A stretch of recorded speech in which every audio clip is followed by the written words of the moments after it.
I mean, I had spent some time bashing terrorists, as you know, in my, as far as in my jobs before that. They were very direct jobs.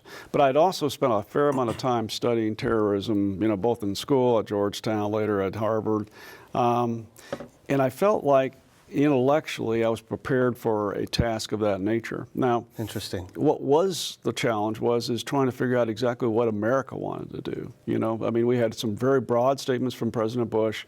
I had direct access to the Secretary of Defense, Secretary Rumsfeld, as well as the Chairman of the Joint Chiefs, General Myers, and of course my boss was General Abizaid at the time, and later General Casey. I felt like I had that access, but what they were really looking for was a plan and a strategy. A plan to go attack the enemy? Well, yes, and who was the enemy? And that's why you come up with this issue of global war on terror.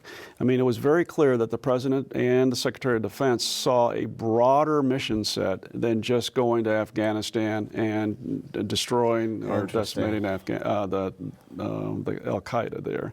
They saw it in broader terms. They saw if 9/11 could happen on our soil, then mainly transnational terrorists were an existential threat to America and our way of life.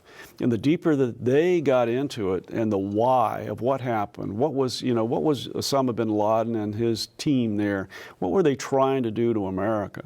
The more that they got into that, started thinking through that, the more, I would say, concerned, anguished they became. And thus you see this broadening from well beyond Afghanistan. And what we do over a period of time is really look worldwide, what is the potential threat? Where are transnational terrorists, especially ones connected to Al-Qaeda? And then what can we do to either destroy them, decimate them?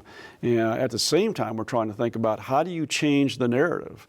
How do you change their narrative where they're able to attract people? And so you get this whole, basically it's almost an information war. What were some things you can say about bin Laden and why he planned the attacks on 9/11?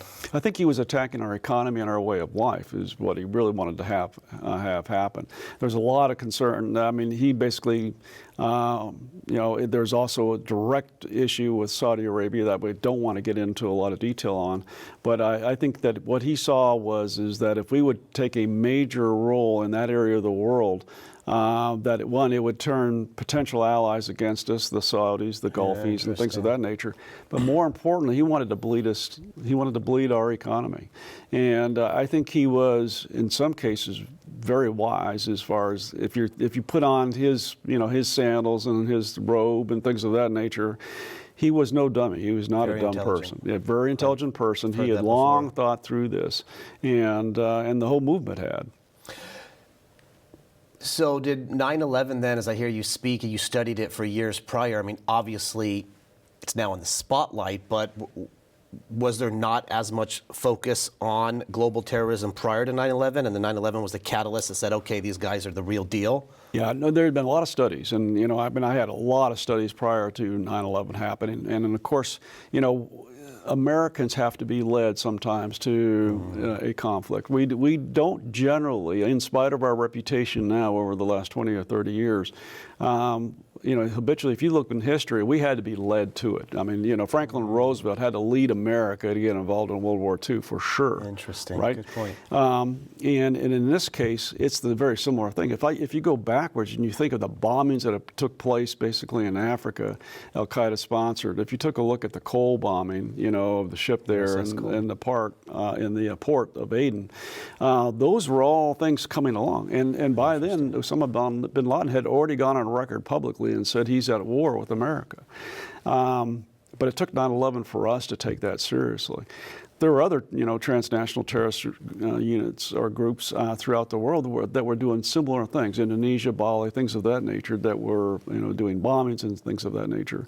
Obviously, Africa, we really didn't focus on Africa terrorism until those bombings took place, and I would just say that there was a lot of intellectual study of it, you know, in the universities and things like that, but the U.S. military at that point in time was not focused on terrorism to the broadest extent. You had the units like Delta and obviously the 160th and other units, SEAL Team 6 and things of that nature. But most of other folks were broadly looking at other portions of warfare. During your year or so of putting this strategic plan together, were there some major eye-opening, like aha moments for you? Oh yeah, absolutely. I mean, you know, one of the, and this is still has currency today, is that as we're going through this interviewing, talking to State Department, CIA, a whole bunch of characters out there that are helping us do this. Everybody kept reminding me at the very senior leaders of, say, the agency, they would say, okay, you're focused on B team. Don't forget that A team is Hezbollah and the Quds force and the Iranian proxy forces out there.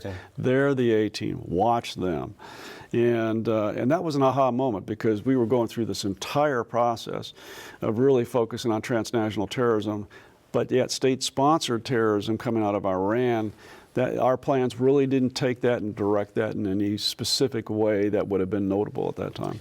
Pure curiosity, did you focus on any of how these terrorist groups get all their funding? Was that at all? Yeah, absolutely. Yeah, so I mean, we worked very closely with, by then, there was the nascent portion of an idea that terrorist financing was going to be a critical area of actually fighting terrorists.